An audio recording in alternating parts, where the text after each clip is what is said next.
Okay, everyone, welcome to our practice tonight.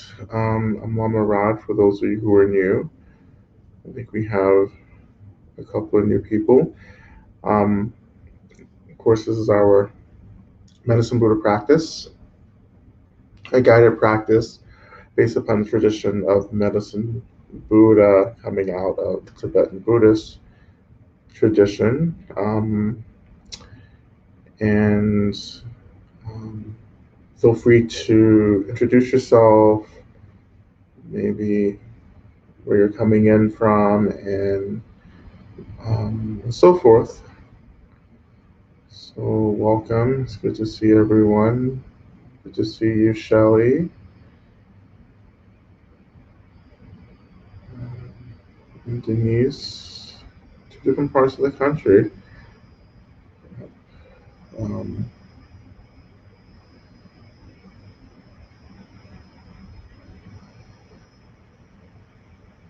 yeah, and whenever you're ready, you can go ahead and add any prayer requests that you may have as well.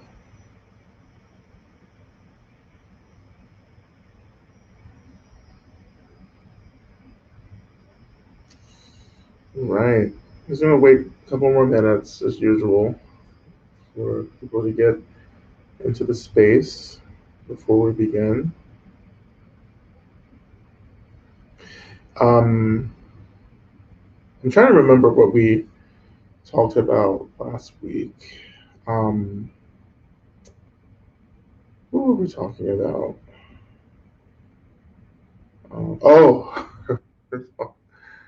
we're talking about Atlantis. Because it was either Atlantis or Matrix last week. Um, and we did Atlantis. Well, what? Why we were talking about Atlantis? Um, I think about not the Matrix. We were talking about shifts in cultures and societies and looking at the apocalypse and about how people who study kind of lost civilizations like Atlantis um, believe that Atlantis went through a similar kind of shift that we're moving through right now in the world, but they didn't quite survive it. So, yeah. So, are there any questions? So, questions go into the ask a question uh, chat box at the bottom of the screen as well. Yeah, and yeah, go ahead and start putting prayer requests as well.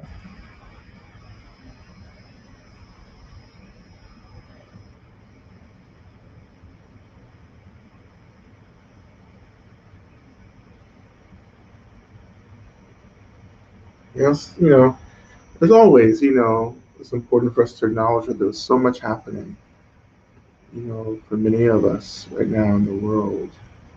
Um, and, we want to bring um, these things into our practice right now.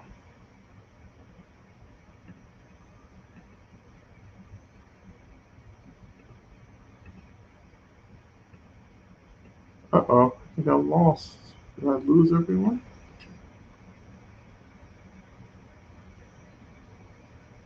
Huh.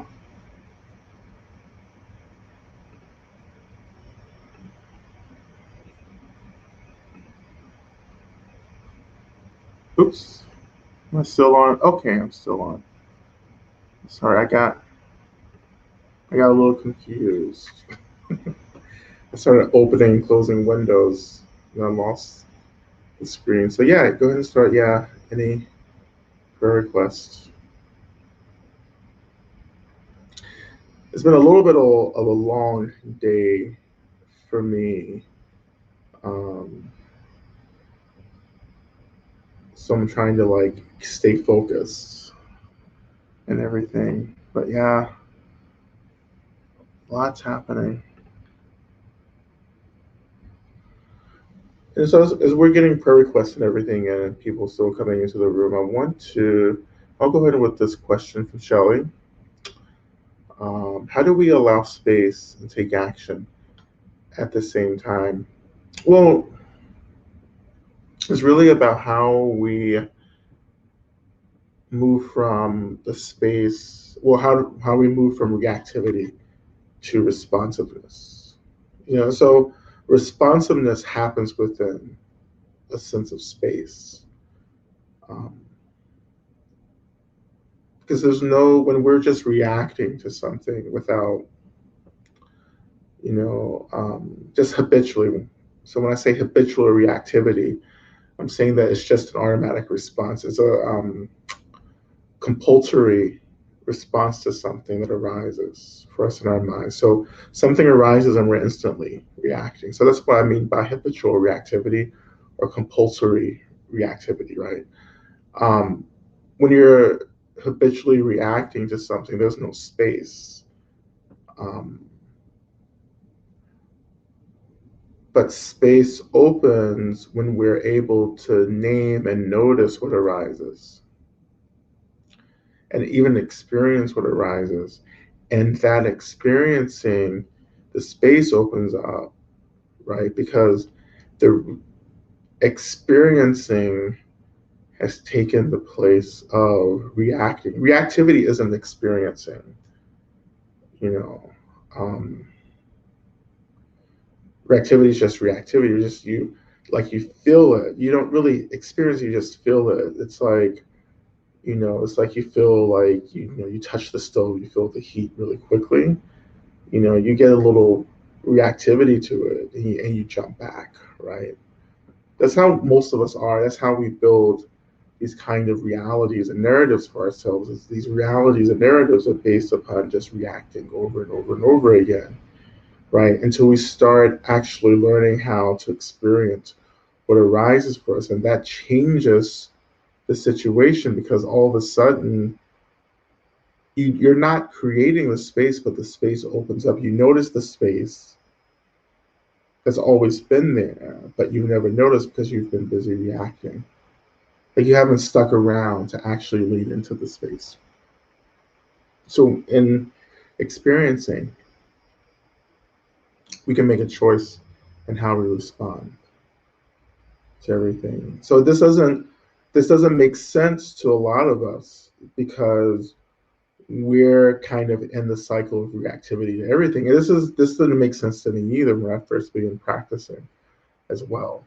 I was like, this is impossible. How do we respond to something? Because I don't feel as if I have agency to respond. I feel like I'm just reacting over and over again. But over years of practice, then the work of experiencing helped me to understand how to move into a space of responsiveness. Over time, responsiveness gets as quick as reactivity. Like you can feel it really quickly and respond, right? And that responsiveness is a knowingness, is an awareness of exactly what's happening in the moment and exactly what's happening. So when you have that awareness, and you can make a choice to respond in a way that doesn't necessarily um, escalate harm or violence in the situation, but can actually reduce it. Um, so everything that's going on for us, right? Just with the world, with our lives, with our families, and so forth. There's a lot of reactivity, and that's part of what creates this kind of emotional kind of fatigue for many of us, because we're not really holding space, we're just responding to everything. We watch the news and it's like, oh, um, it's just like, oh my God, I can't believe this is happening. I can't believe that is happening, and so forth, right? Instead of like just allowing yourself to experience what's arising. But it's more than experiencing too. Like experiencing is the bare bones of this. But we also, as we practice often in this space, you want to lean back into experiences that rise out of the space, like um, gratitude, joy, happiness, right? No matter what's happening, there's always something to be grateful for. And that's something that I cultivate, I take refuge in my practice.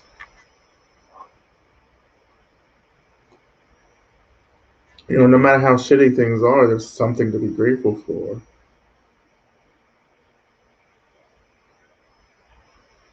Of course, that may take widening our meditation, or what we consider like. So, well, another way to put this is that we look for the small things to be grateful for, but how do we start being grateful for the larger things? Like, for instance, in the lineage, one of the things that we're grateful for is having a human life. This, we call it the precious human rebirth. We could have been born in this incarnation countless things, like animals and different kinds of spirits and other kinds of beings. Um, but we were born into this particular life form. And this is a special occurrence because we have the capacity to think about and to practice transcendence. You know, um, we would think we have the capacity to think about the divine, right, and to think about the ultimate, the absolutes, to think about it and to practice it and to experience it. This is why this is such a precious experience, you know, that we can practice for and touch into the expression, the experience of the absolute.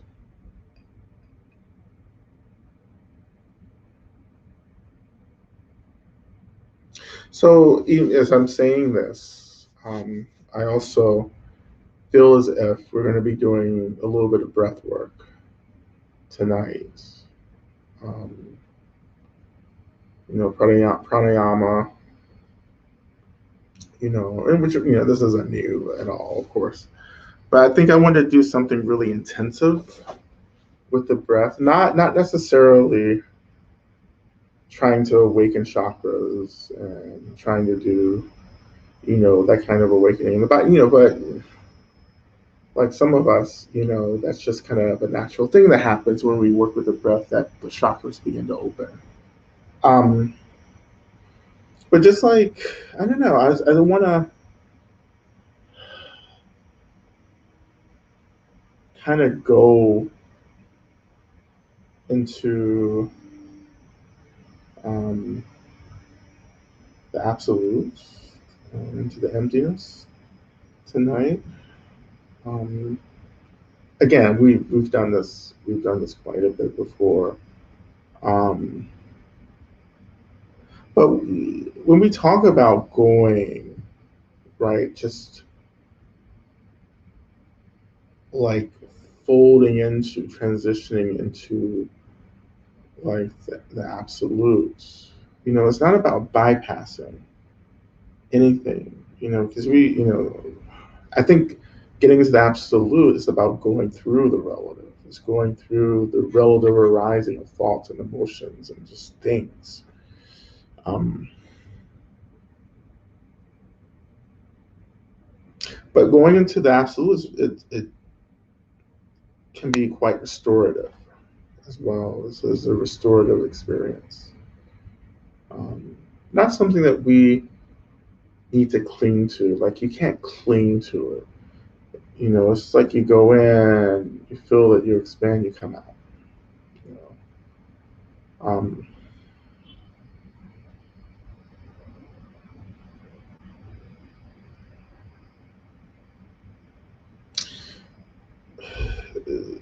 the experience of the absolute or the ultimate is, you know, you really don't have to go anywhere.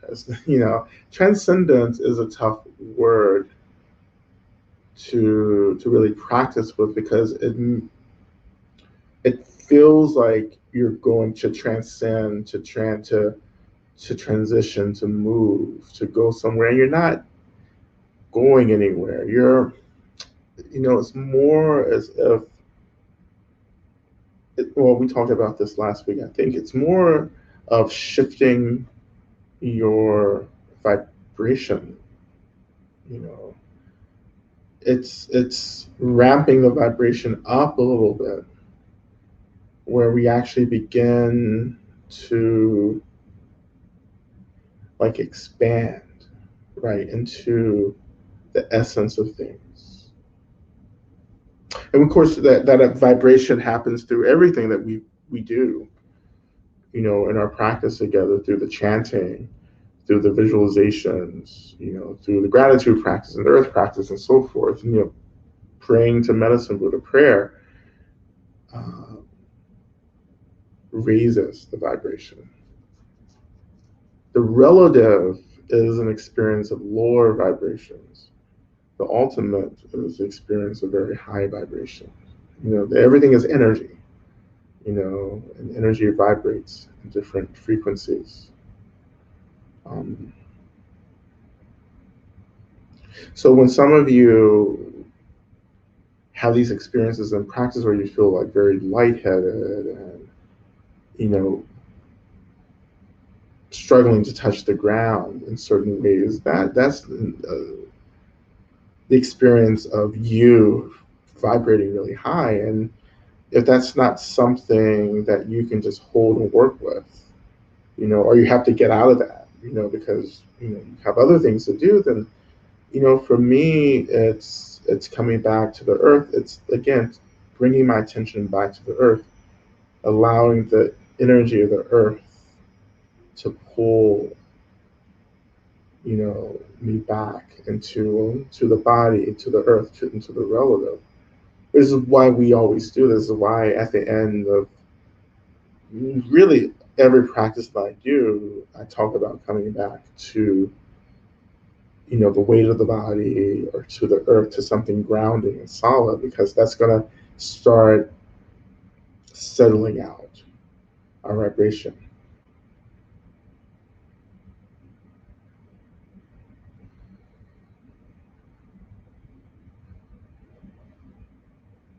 And there's so much,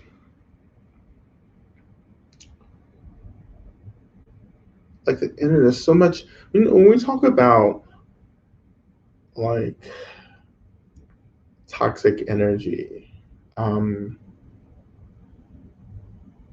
or when we say sometimes, oh, bad energy, or, whatever, like we use, whatever language we have to talk about, just energy doesn't feel good. It feels heavy. It feels dark. Um, that's our recognition of low vibrational energy, you know. Um, and what spiritual practice is helping us do, again, is to vibrate a little higher, that we're vibrating to the level of, well, what, to the place where other beings abide, basically. Channeling is just raising one's vibration. Once your mind is like really connected to uh, different vibrations, then that's when the data starts to down. It's like your mind becomes a funnel, and things just start getting poured down into you, into your mind, into your body. Plant medicine raises it takes you right up there real quick. It like just revs you up, right? Until you go right into these kinds of mental states. The, the point isn't to stay.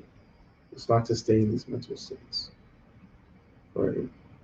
It's to develop a wisdom. It's to develop clarity, spaciousness, to bring that back down into the body, into the relative, to begin to learn how to move the relative at a higher vibrational level.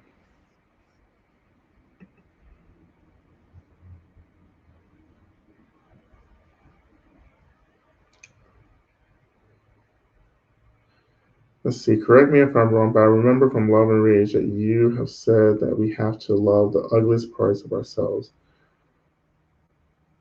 including horrors like racism, homophobia, and more, and love as in not like, but accept.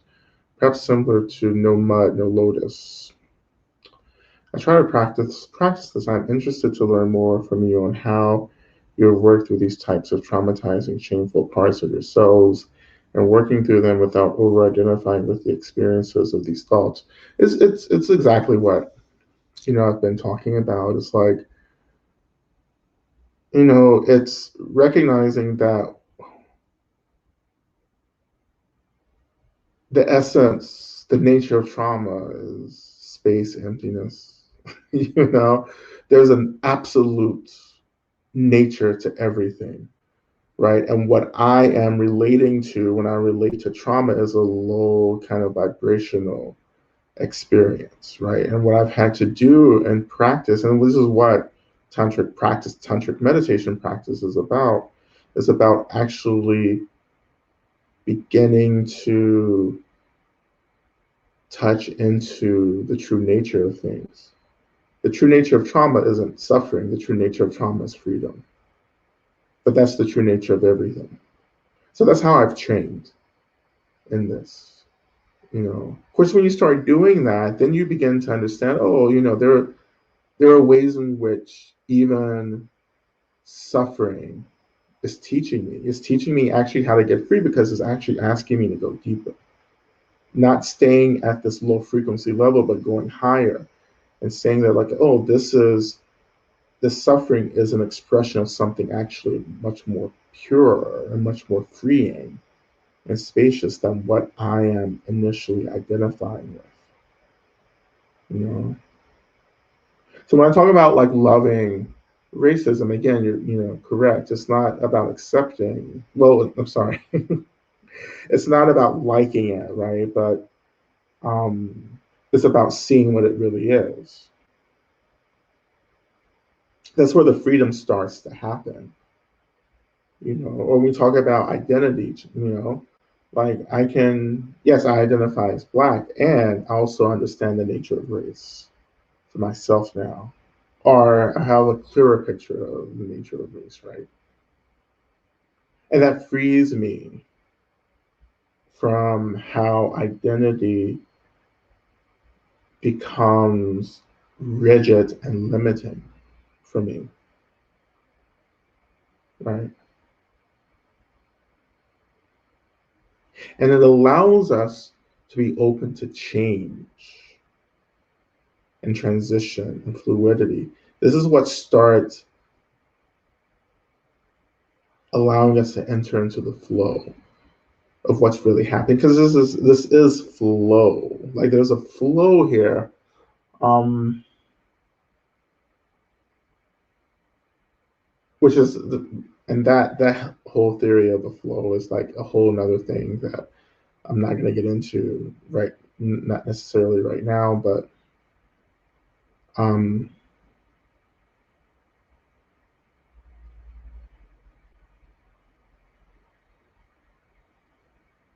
but the question is, I mean, and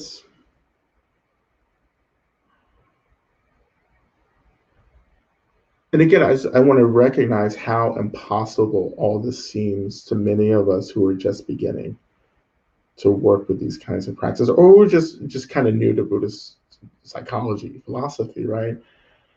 Like this is like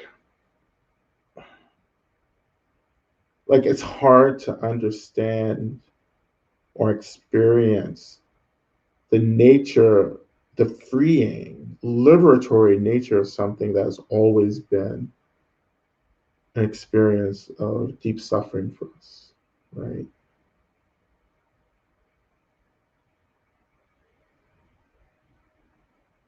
But this is what years of practice helps us to do. It helps us to keep going further and further, piercing deeper and deeper into the nature of something, till you get to its most essential nature, which is its essence.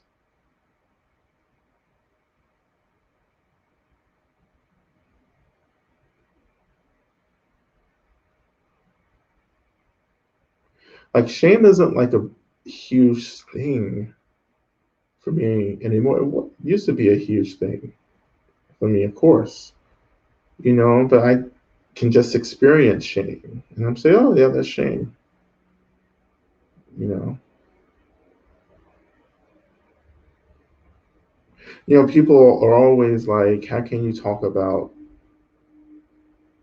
sex in the way that I just gave this documentary this, I don't know, a show, was it a show, a documentary about me that's coming out in a couple of months. I'm just like sitting there talking about sex and like, all kinds of like transgressive sex and this and that and my practices and what I do. I mean, it's just like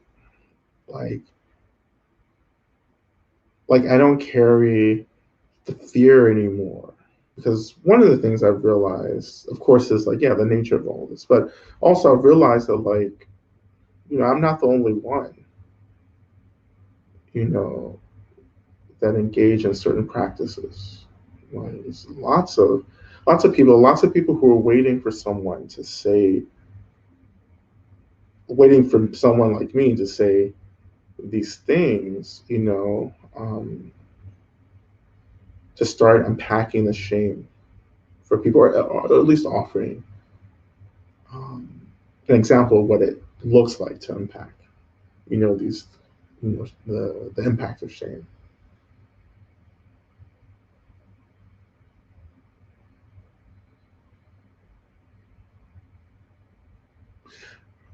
And it takes courage, but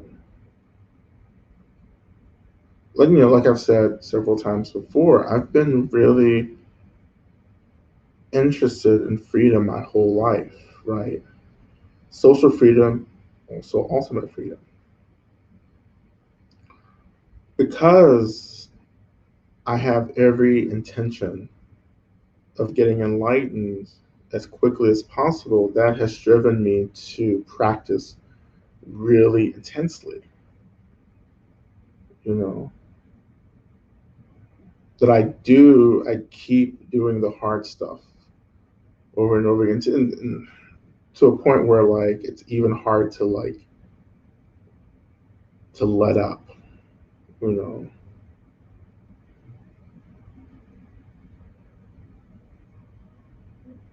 So in my practice, and I think this is the case with some of you, I go really hard, you know.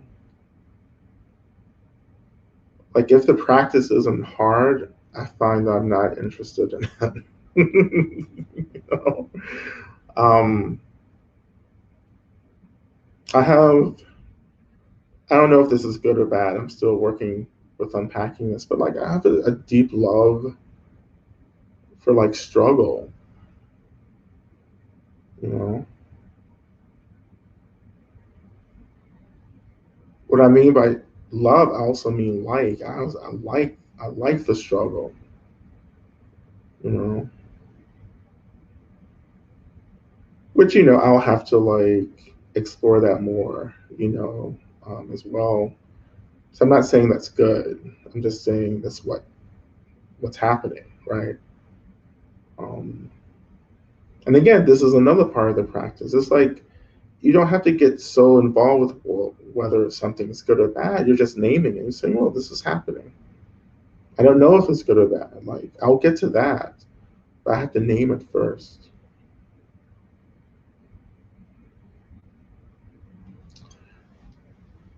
Okay, everyone, if you haven't put prayer requests up, go ahead and do it.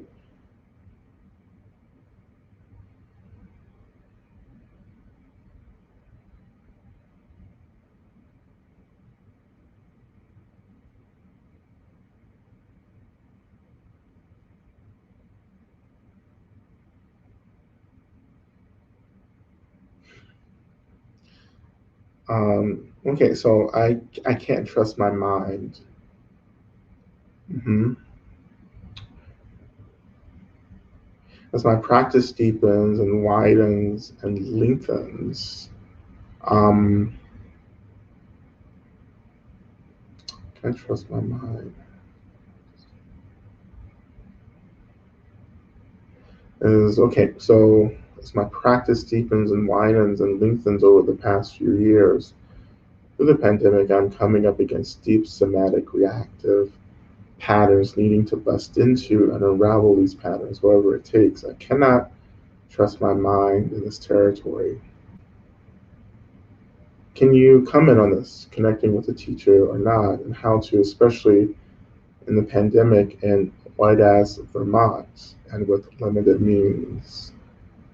Um, but at least Vermont has like really great maple syrup. Um, I think the cheese in Vermont, as well as the coffee, is pretty good. Um, anyhow, um,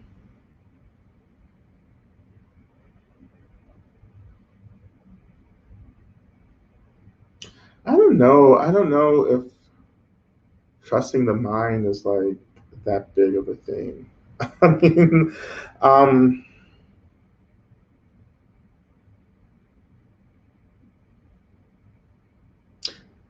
what we're doing um,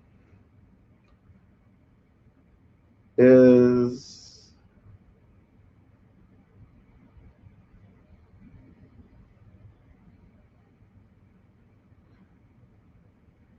the mind does what it does,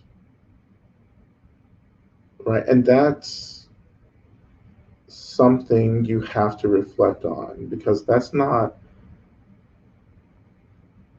a value judgment. That is a statement of a basic fact the mind is doing, right? Another basic statement is that the mind is. Um, to develop awareness of the mind, to begin to pay attention to the mind and to the expansiveness of the mind, to the material of the mind, isn't necessarily about trusting the mind or believing in the mind. It's just noticing what the mind is doing.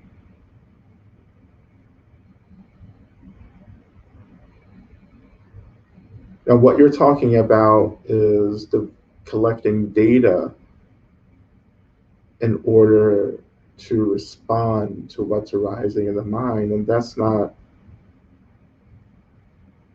what the most important practice is at the moment. You know, I mean, there's lots of things that are happening in the mind. There are lots of things that arise for us because we are, in different levels in terms of our neural divergent, experiences. And again, like all I'm doing is just noticing what's happening, you know, developing a kind of responsiveness. But, I'm not trying to necessarily get to the responsiveness in this part of the practice. I'm just like noticing, naming. It's like, oh yeah, that's happening. You know, again, it's like I use this analogy of the ocean and the mind, or the ocean-like mind analogy rather. Is that yeah? There's the ocean and there are waves rising up, above the ocean, but we may call these things waves, but we never say that the waves are made of different material than the ocean. The waves and the ocean are water, right? And the waves are just a different form that this water is taking that makes it seem separate from the whole. When we're watching the mind, everything that arises from the mind is just waves rising from the ocean of the mind. Right? So when I see something in the mind, I say, well, that's the mind, you know. But you go deeper than that too.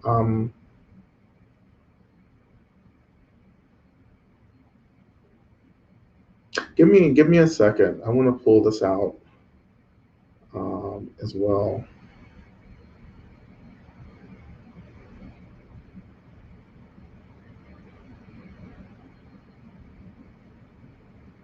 Oh, life is just a meditation, actually. You know, meditating, being in meditation and post meditation are actually the same experiences. It's just us that creates the difference. You know, going to sleep and having a dream and waking up to the reality is the same thing that's happening, you know.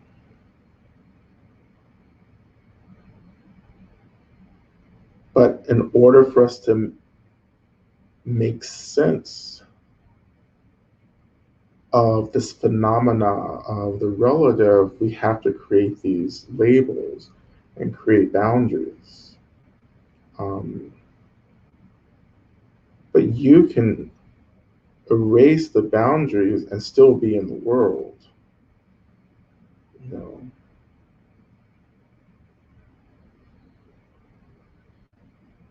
Now, I really, I don't think I have the words to go any further than that right now, because the rest is getting into experience that I haven't developed language for.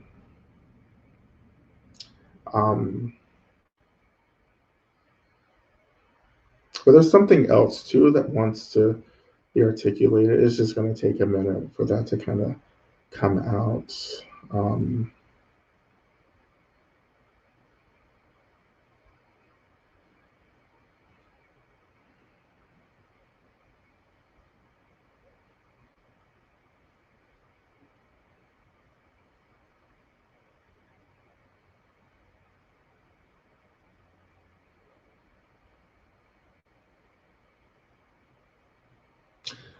I don't know if this will actually make sense, but this is the language that's coming to me. um,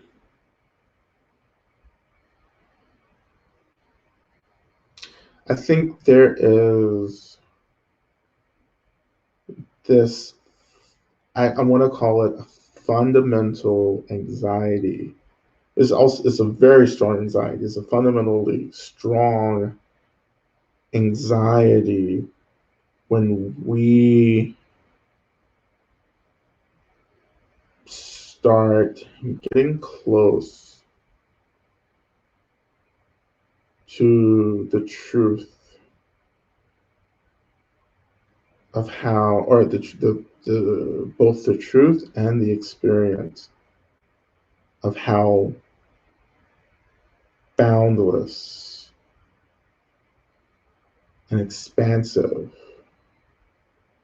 the mind really is. As I've talked about before, which meaning we never talk about in Buddhism, is that one of the ways to really get free is to become extremist, right? You have to go deep into the materialism, and then you have to spring to the other extreme, into the nihilism.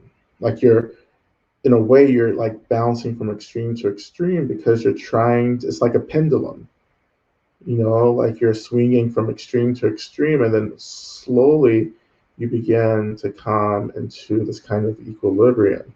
And that equilibrium, this middle space, the middle way, technically, is when we begin to integrate the experiences of both extremes of materialism and nihilism, of form and emptiness, together. And what most of us are trying to do, we're trying to shortcut the extremism and just get to the equilibrium, but that's never going to work because we don't have the wisdom of the extremes to rely on. The wisdom of the extremes is what changes the view. Without extremism, you will not have a full view, a composite view of the expansiveness of everything.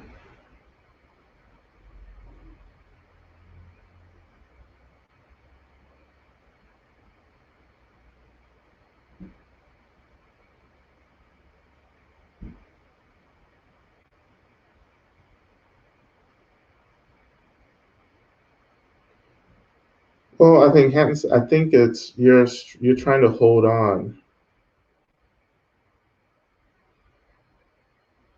I think you're trying to hold on. It's like an outdated operating system. Like you're trying to hold on to this operating system that's actually not serving you anymore. And so the anxiety comes about when we're trying to let go of everything. Well, the anxiety comes. I'm sorry, that didn't make any sense. The anxiety comes. The experience of anxiety is trying to negotiate what it means to let go of this limited, rigid understanding of who we are.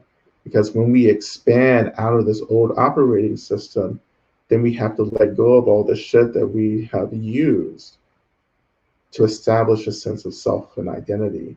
And we're afraid of what the alternative is. We're terrified of freedom and space because we're so identified with self. Right? This is why so many people aren't doing the project of liberation, because of that terror. Like there's a wall of terror here. I can call it anxiety too, but it's really terror at this point. There's a wall of terror, that you have to pass through to get into the freedom. And it's terrifying because you begin to see what you have to let go of.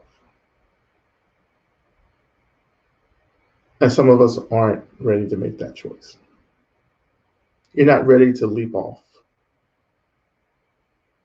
of the ledge. That's neither good or bad. By the way, it's just a statement of a reality. You're just not ready to step off that ledge because you actually haven't done the work of extremism to understand that there's no ledge to jump off of. Ooh, well, shit. Now I'm talking about the Matrix again. Whoever thought I would end up back in the Matrix?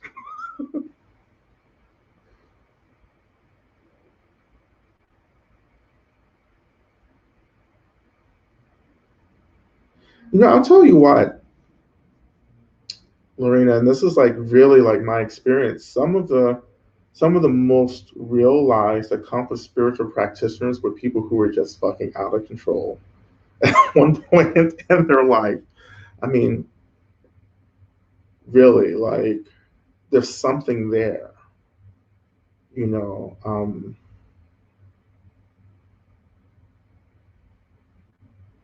But what's really amazing is when you can party like it's 1999 and you never forget who and what you are. That's when you become a badass. When you can consciously, this is what bodhisattvas do, when you can consciously hit extremes and you never lose awareness of who you are. You never get lost. You never buy into the illusion, but you can go there and come right back.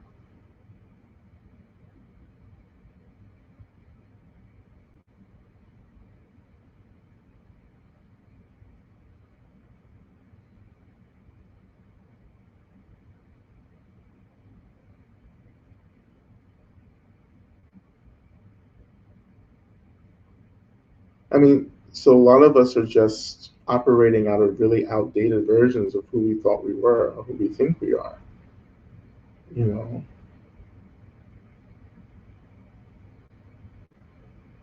I can just say from personal experience, yeah, it's terrifying. Like it's really uncomfortable.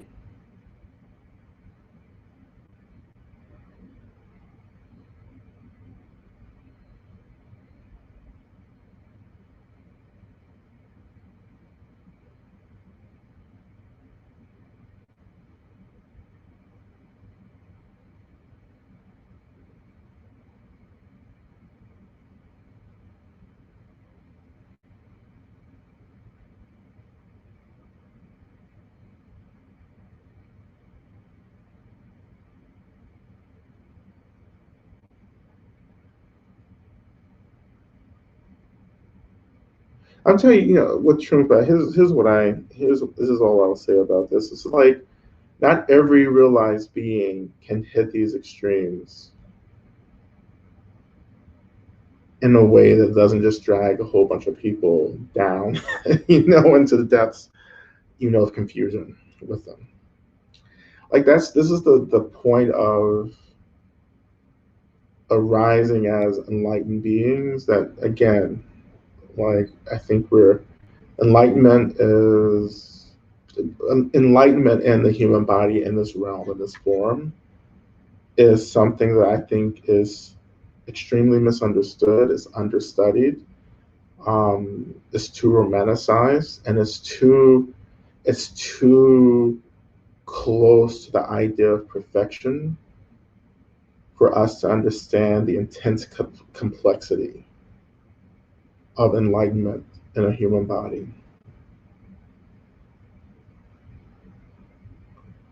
Like that's like we have to like you hear enlightenment, you're just like, oh, perfect. It's not perfect. You can't express perfection in a system that's essentially flawed because the system will inform how you're showing up. Right? You can't achieve a perfect enlightenment outside of the conditioning of a system. You may know the conditioning of the system, you may get that, but you're still functioning in the system because you function in the system because you made a commitment to be in the system, trying to get people free. There's a risk that comes with that. Big risk, actually, quite frankly.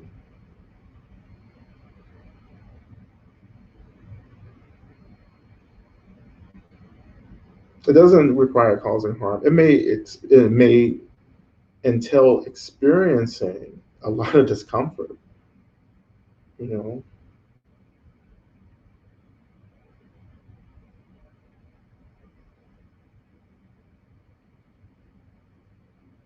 I think you're right to be afraid of enlightenment. I mean, quite frankly, it's you know, enlightenment costs. It costs. It's the most expensive thing one can do in the living in the world of the physical, the relative world, right? It's very costly because it's an experience that a majority of beings are not familiar with, and it's hard for us to actually understand what we. I'm sorry, I didn't finish the sentence, but anyway, I forgot what I was saying. Anyway, um, we don't know what enlightenment looks like because enlightenment isn't a common thing. You know, it's an anomaly. So enlightenment is a permanent state, but not in the relative. Enlightenment, it's like for bodhisattvas to take rebirth in the relative, you have to go back to sleep to get into the system. Ooh, there's another Matrix reference that I will not make because I'm practicing discipline, right? There are stories of great enlightened masters who are said to be born, who are said to have been born enlightened, but even that's even rarer. To transition back into this relative situation, you have to go back to sleep. But because you've achieved enlightenment in the formless, the possibility of waking up again, I don't want to say it's guaranteed, but it's highly likely that you'll wake up in the dream. It's like lucid dreaming. Like so it's like lucid dreaming. In a lucid dream, you don't if you ever lucid dreamed before, like you don't transcend the rules of the dream. You're still in the dream. You have a lot of agency and you realize it's a dream, but you can't, like the dream is still a container that you're functioning within.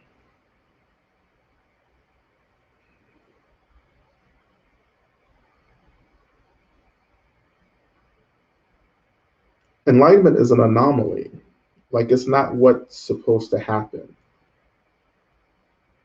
you know, in samsara.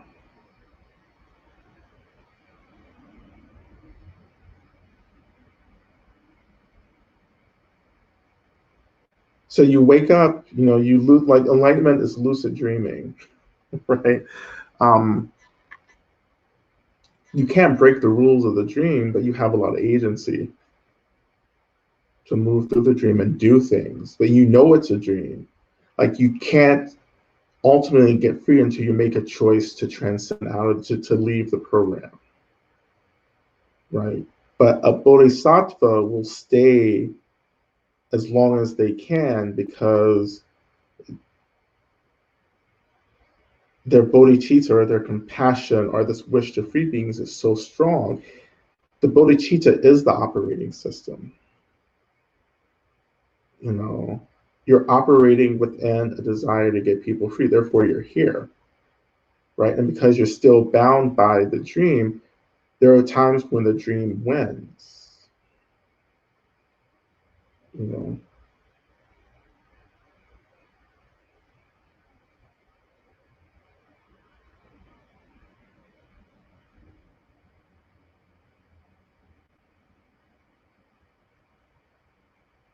you don't know. Yes, you don't know who's enlightened. That's the tricky thing about this. We just don't know because there's no blueprint. There's no. It's so enlightenment isn't a cookie cutter experience. So we have the Buddha, like we have the archetypal Buddha, right? But Buddha, the Buddha represents Shakyamuni Buddha represented one experience of enlightenment.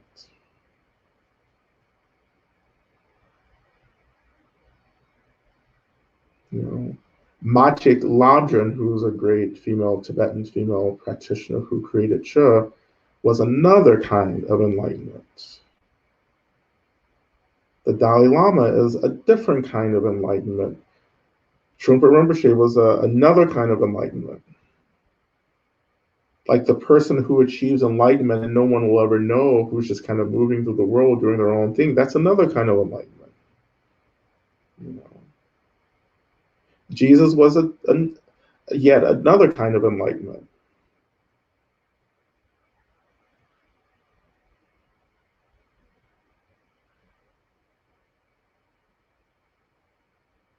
We want enlightenment to be the end of struggle. Enlightenment isn't the end of struggle. As long as you're here, as long as you've made a commitment to be on this earth, there's still going to be a struggle.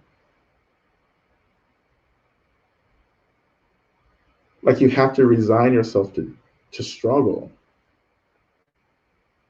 And struggle doesn't have to be suffering, but it will be resistance. Like there is a resistance, right, to trying to crash this overall system, trying to crash the dream. See how good I'm being? And I haven't even gone into a whole diatribe about Meet the Matrix. Like it's wonderful. Like see, I can teach without using the matrix. It is quite possible to do so.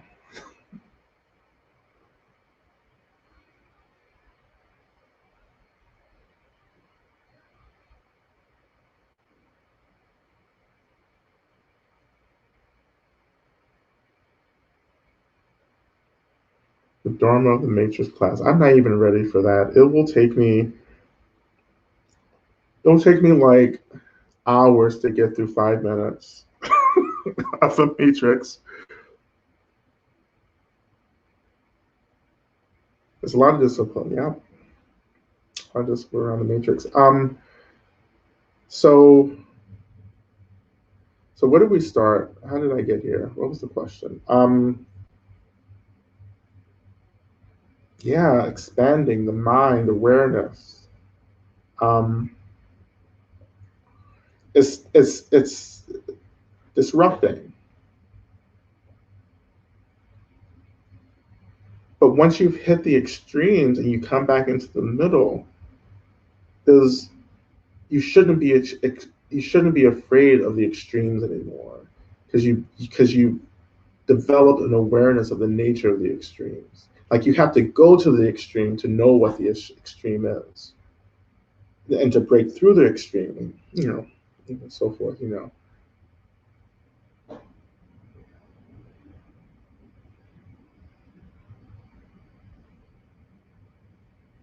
Phenomenal reality wants us, well, because phenomenal reality isn't actually happening. That's why it wants us, like you're having a dream that doesn't need to happen. There's no need for samsara. Samsara has arisen. Now, I really can't get into why that happens. Like that's as we say, that's beyond my pay grade. I can't get into that rabbit hole. The origins, I don't know. Um, Everything is wanting you to wake up, but we interpret everything as wanting us to stay awake because we're so tied to the fear and the terror. Once you get past the terror and the fear, reality, the phenomenal world, even the trauma begins to pulsate with a kind of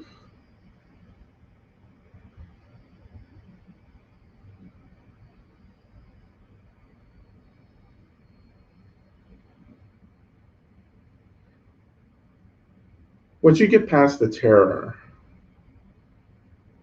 you begin to experience the subtle fragility of the phenomenal world, as if realizing that if you train even harder, you could crack this world open because it's that fragile.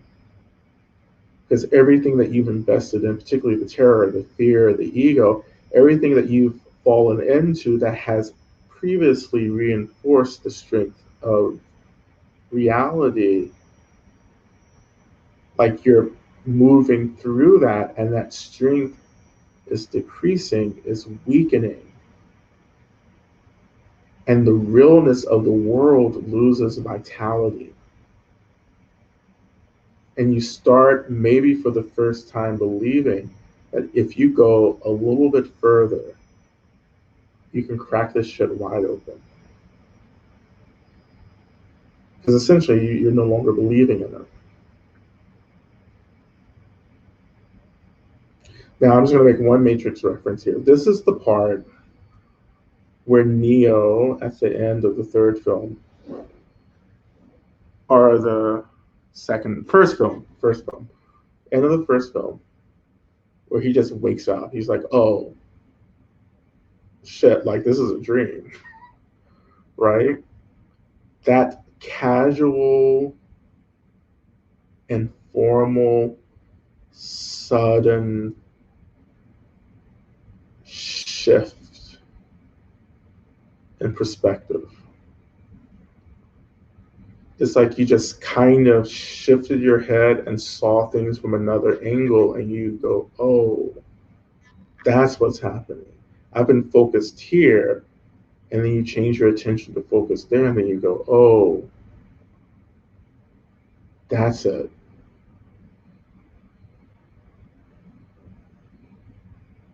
And it gets exciting because you have something that you can use to help people with.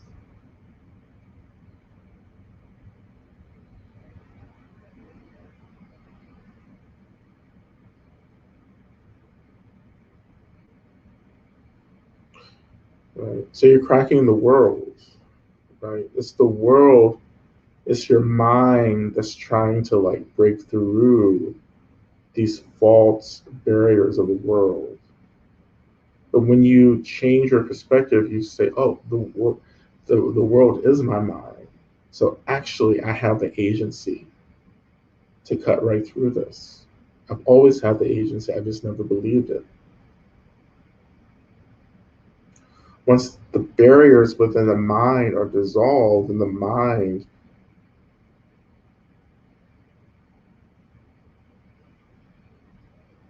the illusion of barriers and boundedness gets swept away, and then the mind becomes itself again. But if you're in the body, if you're in this realm, you have to come back to ego, right? If you're committed to free beings, you're coming back to ego. If you're not, you just you're free.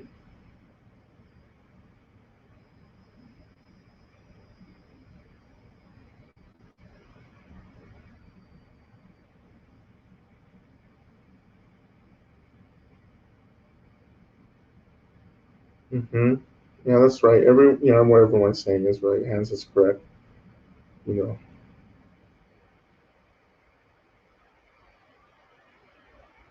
you're not stuck in the extremes, but you're moving through the extremes.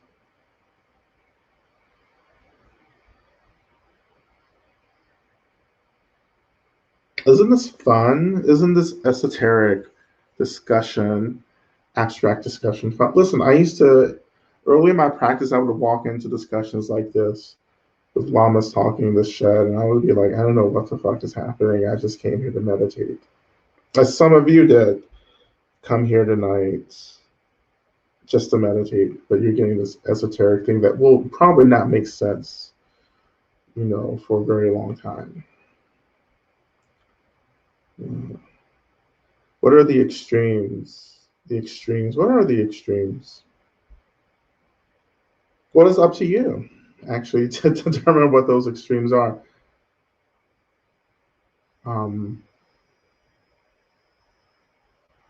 it's like contemplating who you think you are now and then imagining what it would be like to be completely different. That's how you get into it.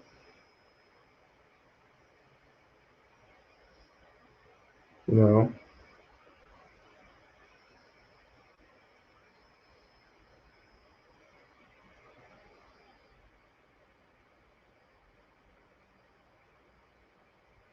you'll will forget this talk in the morning. Don't worry. I will. I'm already forgetting it. I have no idea what I've been saying. Literally, I'm like, God, I have this tea and I haven't drank it.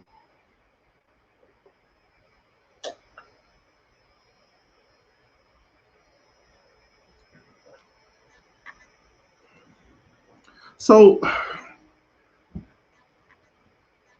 don't know how much I'm gonna be able to take you into this place that I was thinking about earlier, but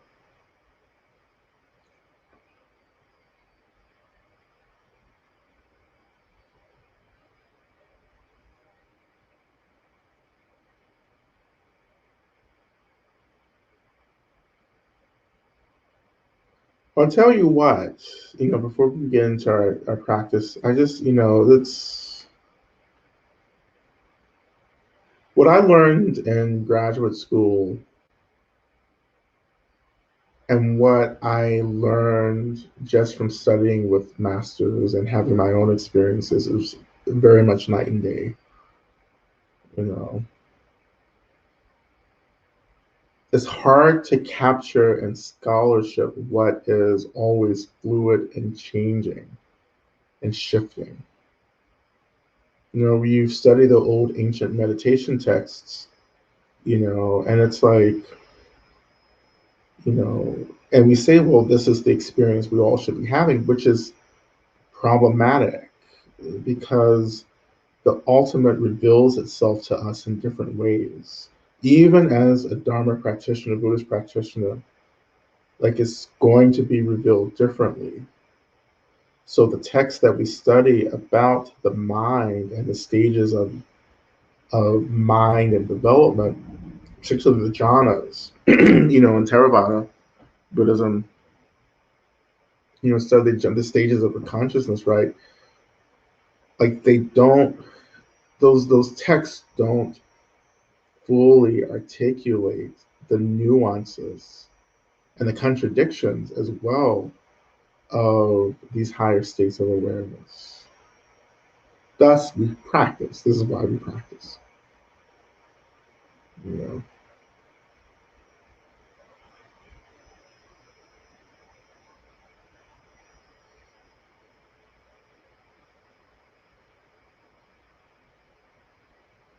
Cruelty is one extreme, the correct. But even, listen, I know half of us are confused right now. I may be part of the on the confused side, you know, but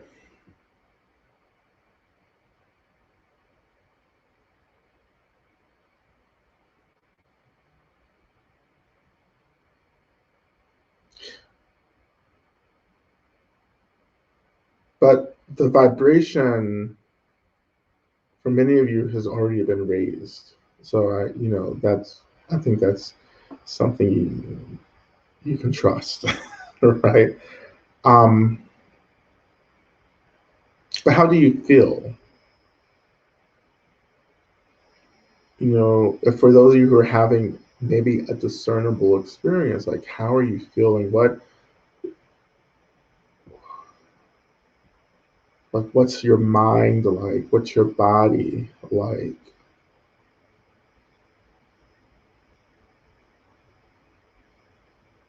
And you want to start tuning into energy. Not, everything is energy, right? But there is a particular feeling or quality of energy radiating, moving through our experience that we can begin to identify, to name.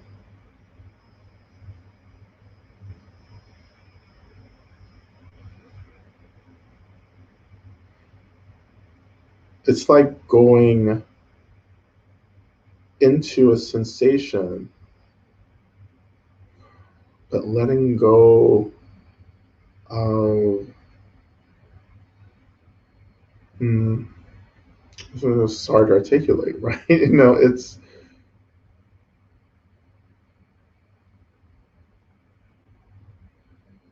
not feeling a sensation, you are experiencing a sensation. The experience is the energetic expression of the sensation, but that energetic expression is the same energetic expression of all phenomena.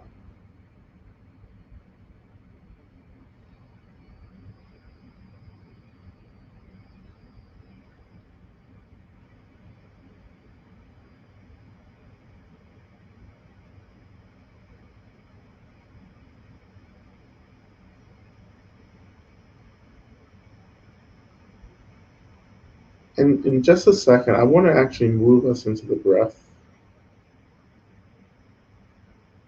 And so if you're not working with the breath, you can't be with the breath. I'll give an alternative practice.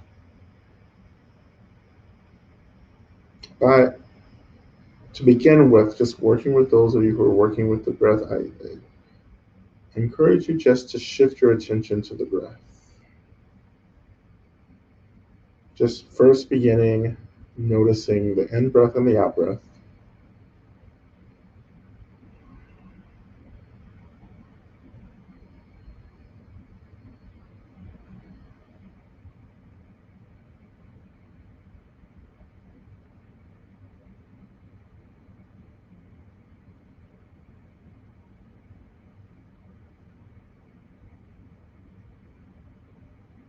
I don't want you to change the breath or manipulate the breath, just noticing that you're breathing.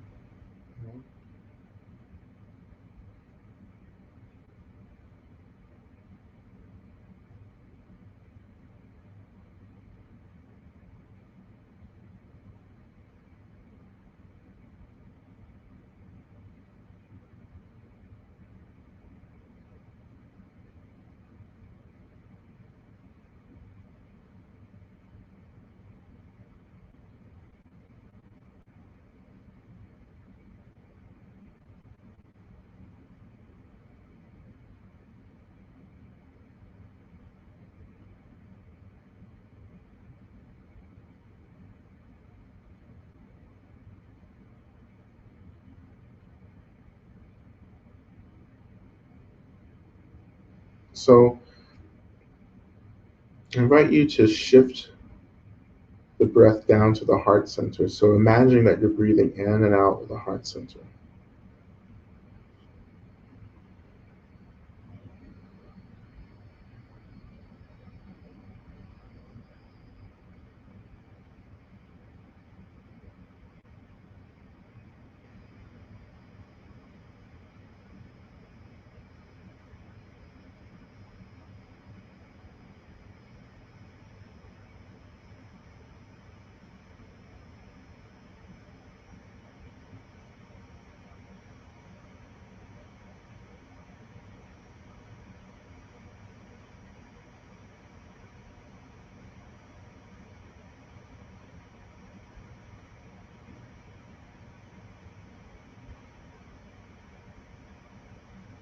And for those of you not using the breath, again, just shifting your attention just to the heart center for now.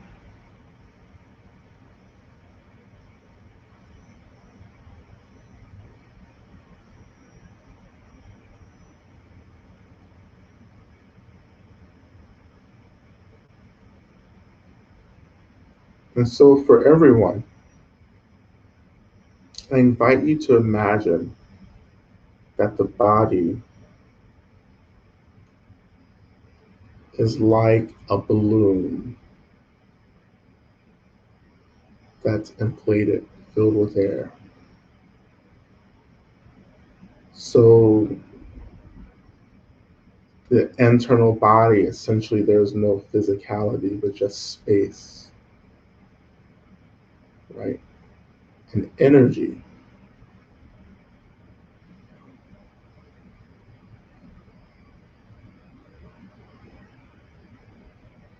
So the body is like hollow,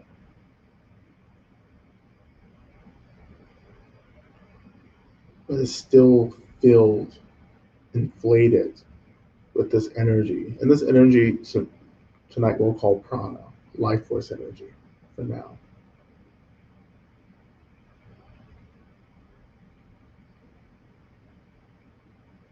And as you breathe into the heart center, it's like you're just inflating the body with more of this pranic energy. As breath and prana are interconnected, that's pranayama, right?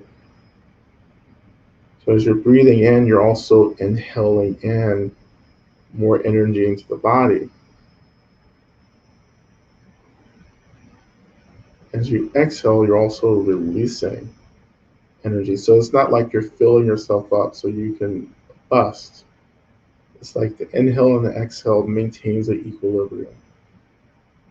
But the point is that we're connecting to how energy is moving in and out of the body through the breath. If you're not working with the breath, just continuing imagining the body is just a balloon filled with energy.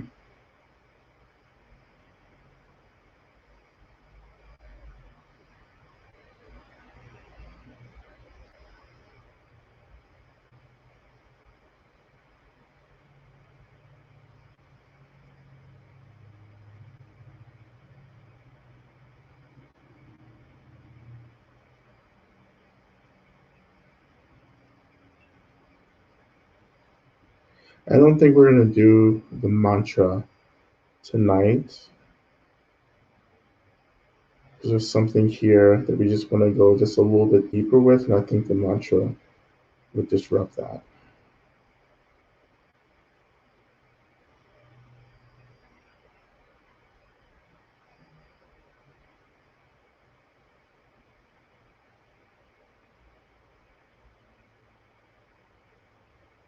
So if you're working with the breath, imagine that with each in-breath into the heart center,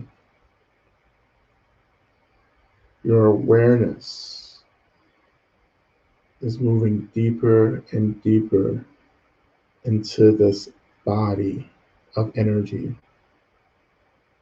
where our awareness slowly just begins to mingle, expand, and expand. into this hollow body full of energy. So slowly, what does it feel like for your awareness to mingle internally with this experience of energy held in the body?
And in this space of allowing awareness to kind of mingle within this energy, we can start getting maybe a slight taste or experience of freedom.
And when you're able to really let go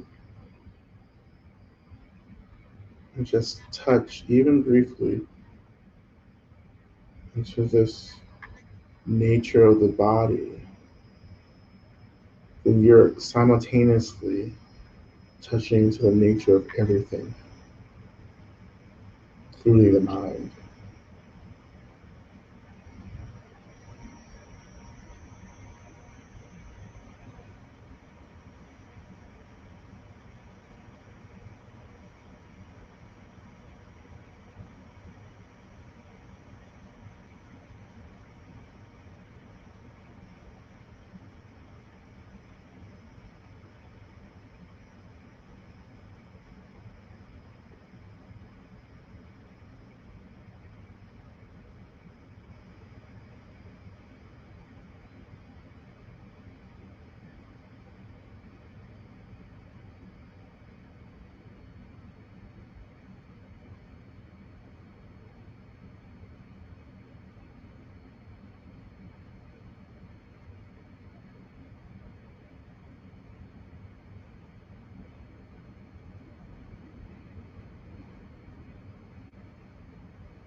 Okay.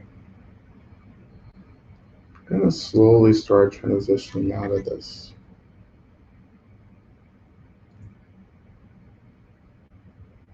So slowly, I want you to imagine that the body just starts forming again. So the solidity, the weight of the body comes back into focus. And you're beginning to notice the weight of your body making contact with the seat under you.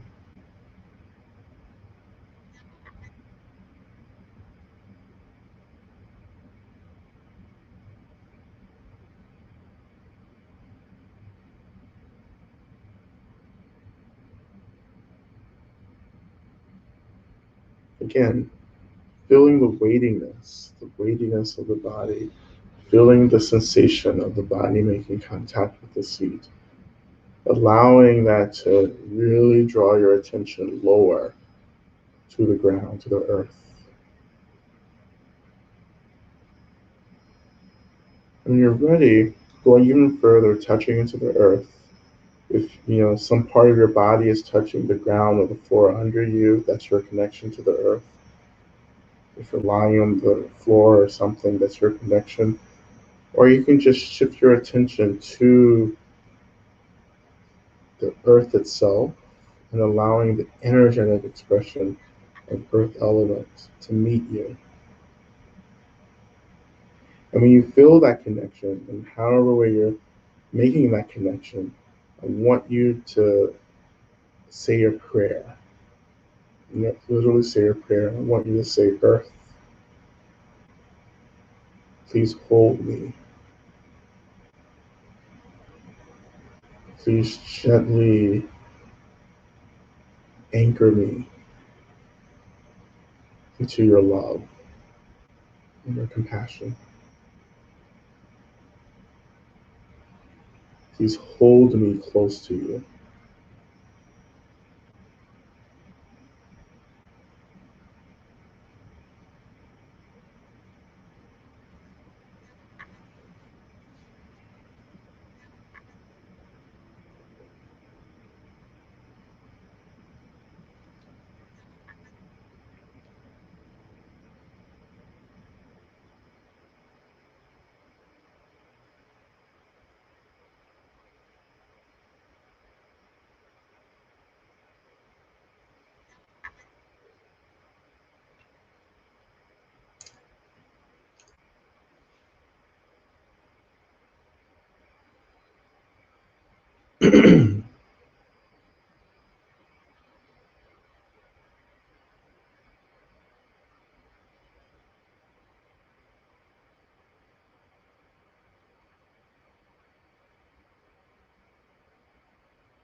So when you're ready, just beginning to add some simple, slow movements to really begin to awaken the body a little more.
Um,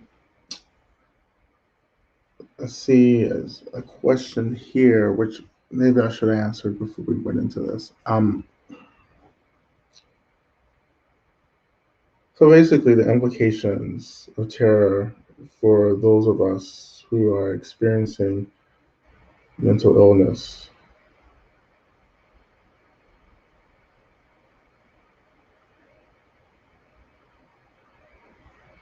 and not wanting to go back into that psychosis in the body.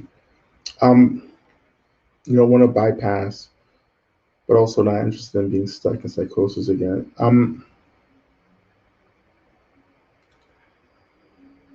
I know like this answer is just it's very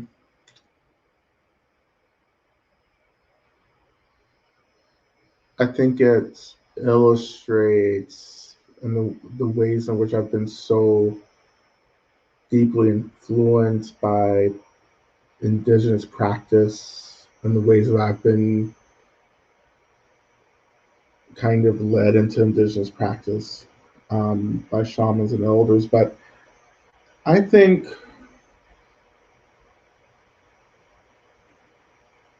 I really think it's about praying to and relying on really powerful beings around us who can actually help us navigate these real issues around trauma that we're experiencing. When we get deeper into these practices, I think it's when we just pray to the earth, that's my practice. It's literally my practice when I feel as if I'm really out of my body or I feel as if I'm vibrating too high. It's just like coming back to the earth. You know,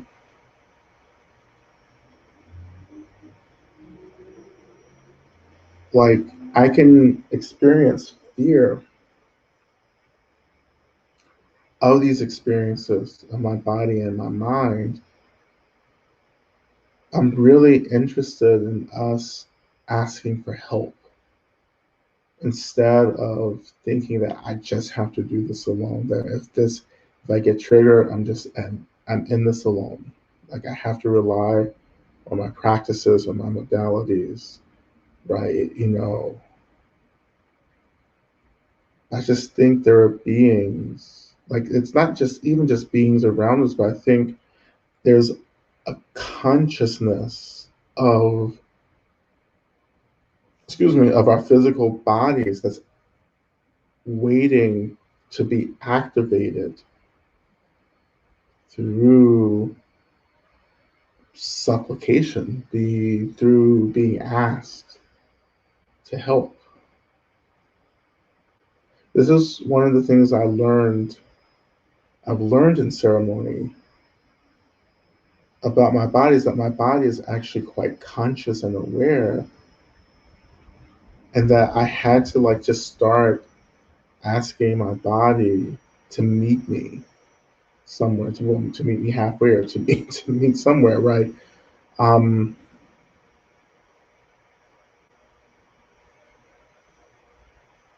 that the body wants to move through these stuck experiences of energy as much as we want to,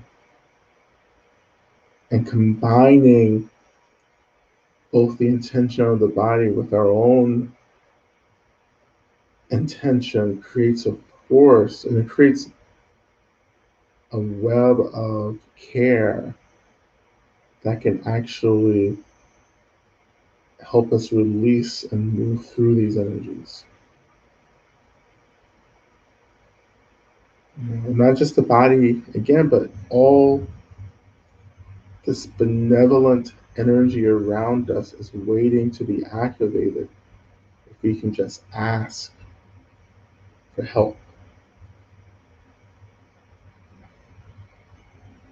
And that's prayer. I mean, essentially, it's prayer.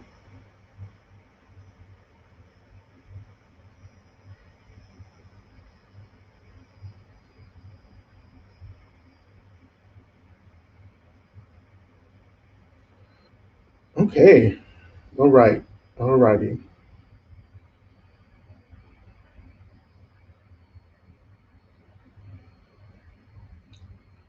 So, yeah.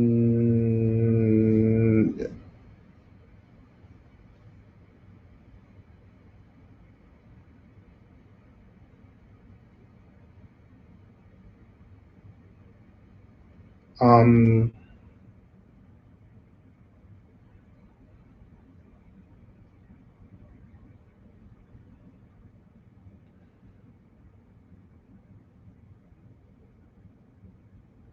mental health issues will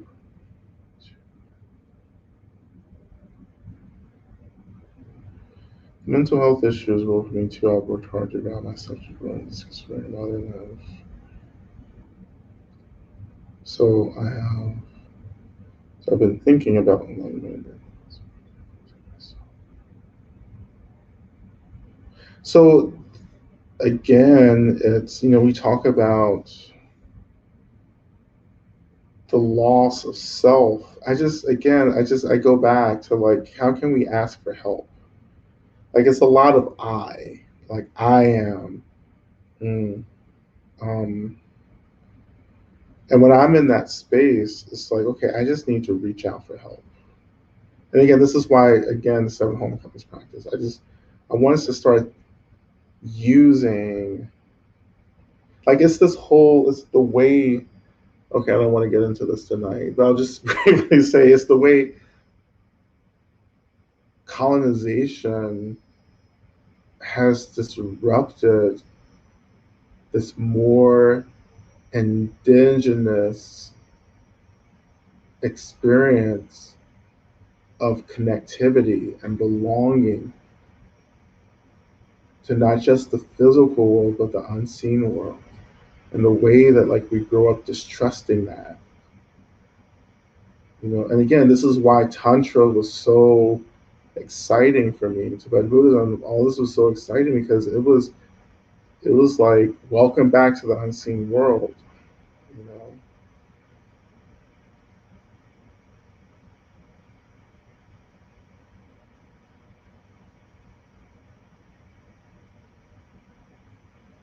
So asking for help, reaching out for help. When I feel unsteady, unsure, I ask for help. Right?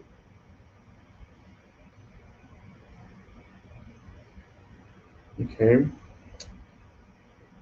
But if you would like more practice homework, um, I want you to practice. I've been working. My writing this week for the past couple of days has been actually about prayer. I want to. I want you, if you're new, like I just want you to just start experimenting with prayer, asking for help. Is all you. It's not a procedure. It's not a ritual. It's like when I need help, I ask for it.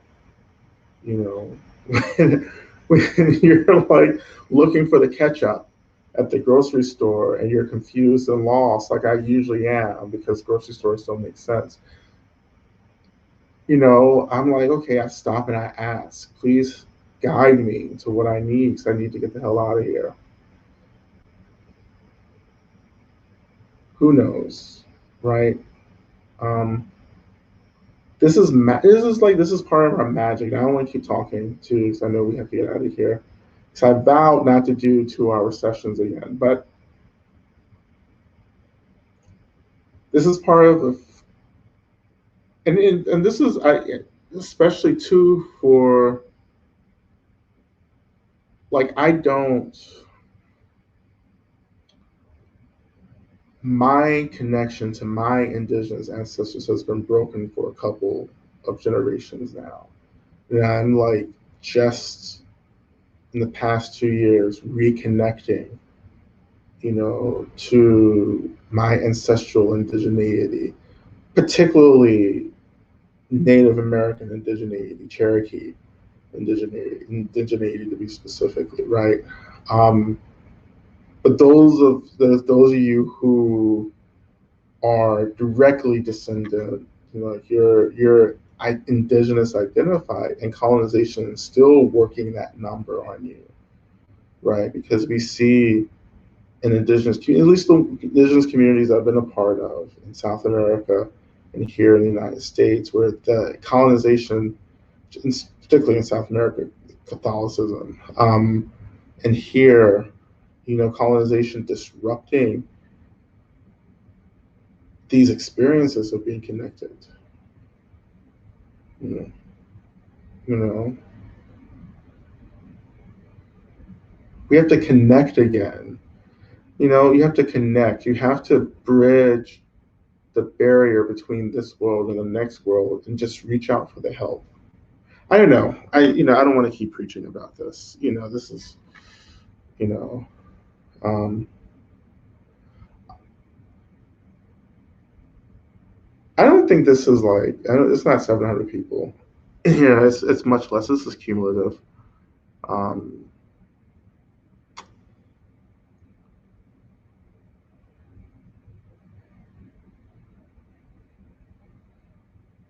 I rely on the kindness of strangers.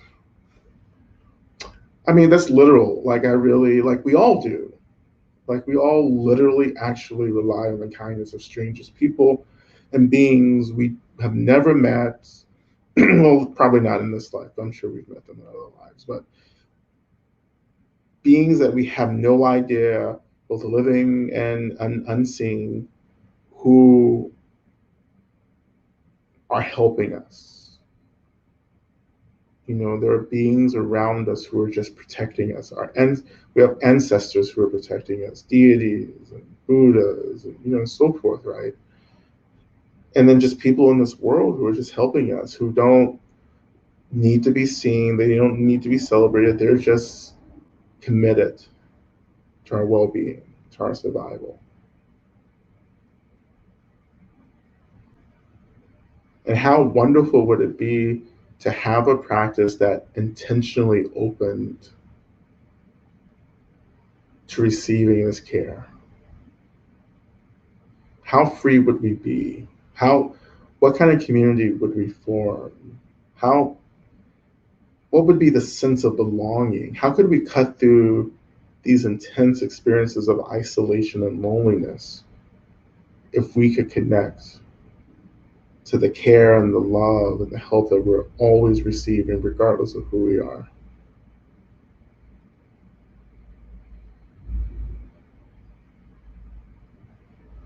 All right. So Nikki, you can go ahead and put up Shantadeva's prayer if you have it available, and we can sign off.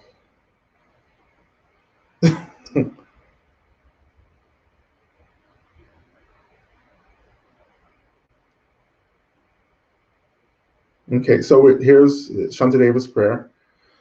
So we'll recite this 3 times together to close out our time. And I want to thank Nikki for offering tech support tonight, and as well. So thank you so much. Okay, so let's begin. So reciting this prayer 3 times. May I be a protector to those without protection, a leader for those who serve, and a boat. I'm sorry. Let's start. So let's start one more time. I'm thinking about 10 other things. Okay, one more time. May I be a protector to those without protection, a leader for those who journey, and a boat, a bridge, a passage for those desiring the further shore. May the pain of every living creature be completely cleared away. May I be the doctor and the medicine, and may I be the nurse for all the sick beings in the world until everyone is healed. Just like space and the great elements such as earth, may I always support the life of all the boundless creatures. And until they pass away from pain, may I also be the source of life for all the realms of varied beings that reach into the ends of space. May I be a protector to those without protection, a leader for those who journey, and a boat, a bridge, a passage for those desiring the further shore. May the pain of every living creature be completely cleared away. May I be the doctor and the medicine, And may I be the nurse for all sick beings in the world until everyone is healed. Just like space and the great elements such as earth, may I always support the life of all the boundless creatures. And until they pass away from pain, may I also be the source of life for all the realms of varied beings that reach into the ends of space. And finally, may I be a protector to those without protection, a leader for those who journey, and a boat, a bridge, a passage for those desiring the further shore.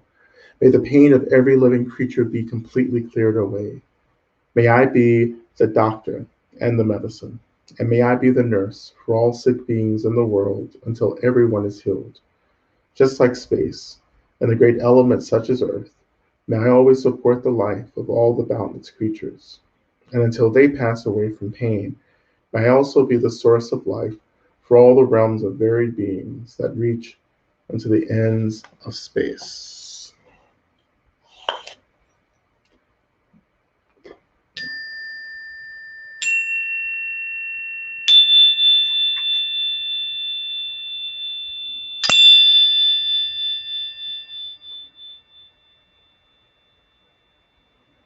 Okay, everyone.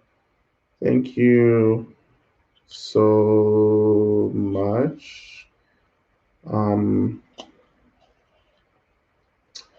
check our calendars, Bumi Sparsha's calendar and my personal calendar for events. Um, for those of you who are doing Love and Rage with me, this cohort, I'll see you all on Friday. You'll be working with Sister Sadada and Vivian this coming Wednesday. On Thursday, Sister Sadada and I will be doing a Instagram Live event at 2 o'clock Eastern Standard, or is it Eastern Time? What is it? Eastern Standard, Eastern. I forget. I just learned this like last year. Anyway, Eastern Time, 2 o'clock p.m. on Instagram.